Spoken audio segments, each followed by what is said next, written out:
नमस्कार, BNN times channel में आप सभी का स्वागत है। बढ़ते हैं खबरों की ओर। कांग्रेस राष्ट्रीय प्रवक्ता ने मोदी सरकार पर साधा निशाना।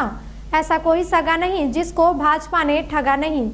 नगर मुख्यालय स्थित हनुमान चौक में जिला कांग्रेस कार्यालय में पत्रकार वार्ता आयोजित करते हुए राष्ट्रीय कांग्रेस प्रवक्ता साधना भारती ने मोदी सरकार पर निशाना साधते हुए कहा कि कोरोना के कहर में बच्चों की वैक्सीन विदेश क्यों भेजी जा रही है और पूछने वाले वहां पोस्टर लगाने पर रोज खाने रोज कमाने वाले गरीब मजदूरों को जेल में डाल दिया जाता है।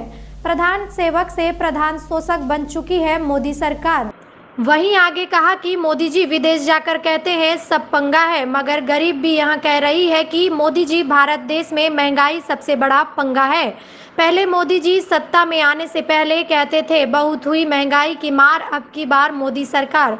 जब से मोदी सरकार देश में आई है तब से हाहाकार मच गई एवं पेट्रोल डीजल 100 के पार। कोरोना ने बहुत से लोगों को अपनों से दूर कर दिया है। वहीं कांग्रेसी नेत्री साधना भारती ने भाजपा सरकार पर निशाना साधते हुए कहा कि मध्य प्रदेश की माना सरकार कोरोना के कहर में जीवन चक्र चलाने के लिए गरीबों को कम से कम 6,000 प्रति माह पहुंचा रही है, लेकिन वहीं किसान विरोधी 3 काले कानून को तत्काल रद्द नहीं कर रही, जबकि वह किसानों के हित में लिया गया फैसला नहीं है। उससे किसानों को नुकसान ही नुकसान होगा, लेकिन इस पर अमल करने का नाम नहीं ले रही मोदी सरकार। वहीं महंगाई को लेकर कहा कि महंगाई आसमान छू रही है, जिससे रोज कमाने खाने वाले मजदूर और गरीबों को एक वक्त की रोटी के लिए मोहताज होना पड़ रहा है। देखिए, बहुत अच्छी बात होती अगर लोग कम मौतें होती, इस बीमारी के चलते लोग मृत्यु शैया पर कम गए होते तो हमें बहुत खुशी होती। परंतु दुख की बात है कि विगत जो 1 साल इस सरकार को मिला, इनकी विफल नीतियों के चलते, इनके गैर जिम्मेदाराना रवैये के चलते, सेरो सर्वेस ने कहा, पार्लियामेंट की स्टैंडिंग कमेटी की इस रिपोर्ट ने कहा कि दूसरी लहर तेजी से आ रही है, भयावह होगी और उस लहर से बचने के लिए ऑक्सीजन का जिक्र 40 बार उस 123वीं रिपोर्ट में किया गया पार्लियामेंट कमेटी की स्टैंडिंग कमेटी की रिपोर्ट में। लेकिन इस सरकार के कान पर जू नहीं रहेगा। क्यों?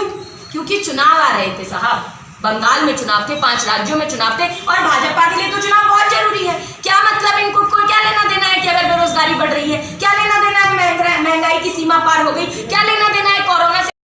तो ऐसे में आम आदमी, गरीब आदमी जिसके पास वैसे ही कोई साधन नहीं है और अगर कोई साधन जुटाने के लिए आपके पोस्टर चिपका देता है कि मोदी जी हमारे बच्चों की वैक्सीन विदेश क्यों भेज दी, तो वो रोटी रोजी से मोहताज मजदूरों को आप जेल भिजवा देते हैं। करोड़ों की स्वदेशी वैक्सीन आप विदेशों में निर्यात करा देते हैं।